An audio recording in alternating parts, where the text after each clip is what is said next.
आज के इस विश्लेषण में आपका स्वागत है। हाल ही में बिटकॉइन की कीमतों में जो वो तूफानी उछाल था ना, वो अचानक मानो कहीं गायब सा हो गया है। दुनिया की सबसे बड़ी क्रिप्टो करेंसी ने अपनी वो रफ्तार आखिर क्यों खो दी? आज हम बिना किसी शोर शराबे के सिर्फ डेटा और ठोस तथ्यों के जरिए इस पूरी स्थिति की गहराई तक जाएंगे।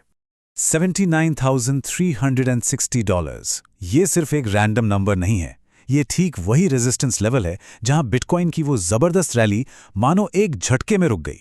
इतनी तेज रफ्तार के साथ ऊपर जाने के बाद अचानक एक अदृश्य दीवार सामने आ गई और मार्केट ने यू टर्न ले लिया। जो मौजूदा गिरावट हम देख रहे हैं ना, उसकी पूरी कहानी बस यहीं से शुरू होती है।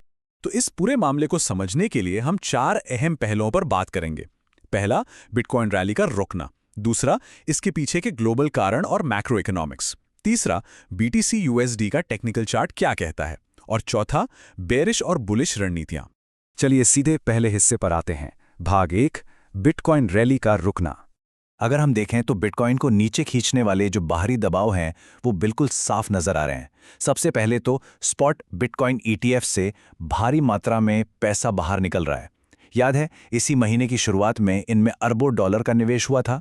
खैर, अब हवा का रुख पूरी तरह बदल चुका है। और हाँ, ये दबाव सिर्फ क्रिप्टो तक सीमित नहीं है। स्टॉक मार्केट भी लाल निशान में है। S&P 500 और नैस्डैक 100 जैसे इंडेक्स काफी नीचे गिरे हैं, जबकि अमेरिकी डॉलर इंडेक्स ऊपर की तरफ भागा है, जो कि जोखिम भरी संपत्तियों के लिए हमेशा एक बड़े खतरे की घंटी होती है। अब मार्केट की इस पूरी हलचल को समझने के लिए फियर एंड ग्रीड इंडेक्स एक बहुत ही कमाल का टूल है। जो लोग मार्केट को बारीकी से फॉलो करते हैं वो जानते हैं कि ये सेंटीमेंट को मापता है। आसान शब्दों में कहें तो ये बताता है कि निवेशक अभी बहुत ज्यादा डरे हुए हैं या फिर बहुत ज्यादा लालच में हैं। मार्केट का अगला मूव क्या होगा, इसका अंदाजा लगाने के लिए ये बहुत काम आता है। और भावनाएं कितनी तेजी से बदलती हैं, ये देखिए। जो मार्केट अभी कुछ ही समय पहले 61 के स्कोर के साथ ग्रीड जोन यानी लालच के घेरे में था, वो अब सीधे धड़ाम से 40 के स्कोर पर आ गया है, जिसे न्यूट्रल पॉइंट कहते हैं। अगर हम इतिहास देखें तो जब भी लालच का वो दौर खत्म होता है और ये इंडेक्स तटस्थता या डर की तरफ मुड़ता है, तो बिटकॉइन में एक बड़ा करेक्शन या गिरावट देखने को जरूर मिलती है। अब आते हैं हमारे दूसरे भाग पर, ग्लोबल ड्राइवर्स और माइक्रो इकोनॉमिक्स। देखिए, क्रिप्टो करेंसी का मार्केट किसी अलग दुनिया में तो चलता नहीं है। ग्लोबल घटनाओं का इस पर सीधा और गहरा असर पड़ता है। उदाहरण के लिए कच्चे तेल की कीमतों को ही ले लीजिए, ये आजकल आसमान छू रही हैं। ब्रेंट क्रूड $112 और WTI $100 तक पहुंच गया है।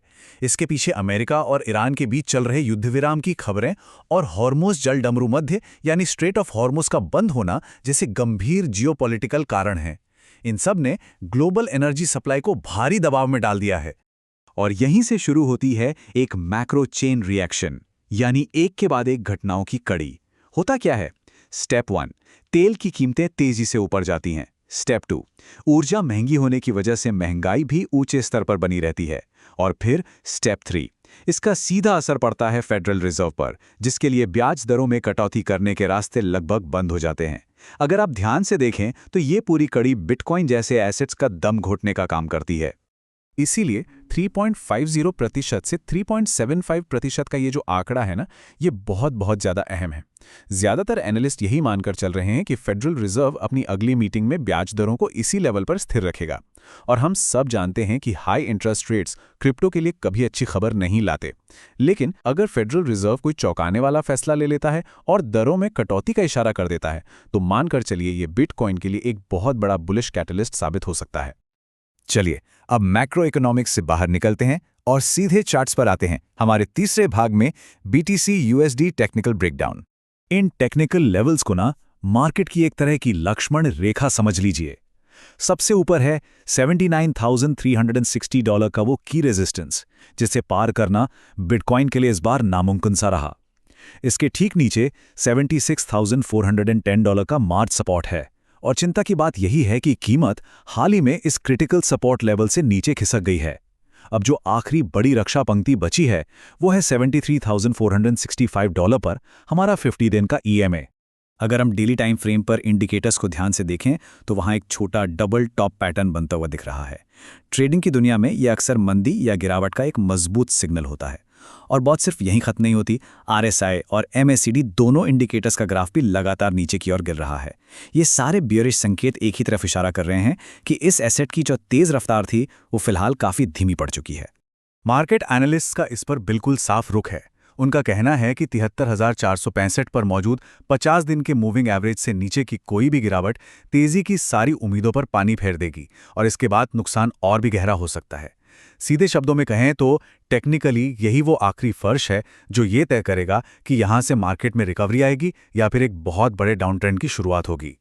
और अब हम आते हैं अपने आखिरी भाग पर, बेरिश बनाम बुलिश रणनीतियां। तो अब तक हमने जो भी डेटा देखा उसके आधार पर ट्रेडर्स के लिए दो बिल्कुल साफ रणनीतियां सामने आती हैं। एक तरफ है बियरिश रणनीति, यानी जो लोग गिरावट की उम्मीद कर रहे हैं वो BTC USD को सेल कर सकते हैं।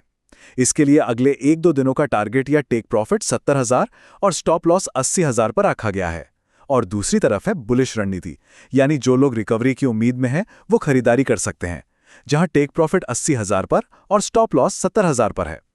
मतलब मार्केट चाहे जिस भी करवट बैठे, दोनों ही सिनेरियो के लिए गेम प्लान पूरी तरह तैयार है। इस पूरे विश्लेषण को समेटते हुए अंत में एक बहुत बड़ा सवाल हमारे सामने आकर खड़ा हो जाता है। बिटकॉइन का जो अगला बड़ा ब्रेकआउट होगा उसे आखिरकार कौन सी ताकत तय करेगी? क्या वो ग्लोबल ऑयल और ब्याज दरों से आने वाला भारी मैक्रो इकोनॉमिक दबाव होगा या फिर चार्ट्स पर मौजूद ये मजबूत टेक्निकल सपोर्ट? सच तो यह है कि ये सारे फैक्टर्स एक दूसरे से बहुत गहराई से जुड़े हुए हैं और बिटकॉइन का अगला बड़ा कदम इन्हीं के आपसी संतुलन पर टिका है।